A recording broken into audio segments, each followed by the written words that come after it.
Hey guys, Lex Levernet over here, and I'm standing in front of a house in Port St. Lucie. I'm going to go and take you inside and show you this house is a complete whack inside. It's just like in really, really bad condition.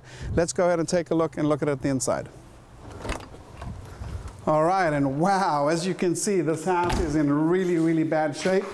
All of this tile has been ripped up. What we know about this house is that the previous owner was going to remodel it and started ripping up all the tile, but they didn't pull any permits, and the city caught them and gave them a stop work order. And that's how we found the house.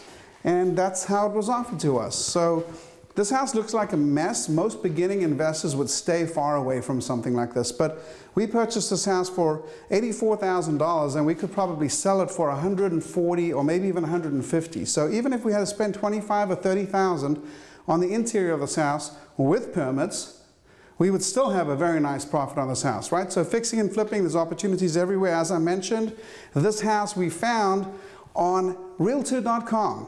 It wasn't even on our local MLS. So if you want to learn how to do this, if you want to learn how to fix and flip houses, we've got a Fixing and Flipping Houses bootcamp coming up, and I want to show you how to start making money flipping houses. So go ahead and add your info below, and we'll get started.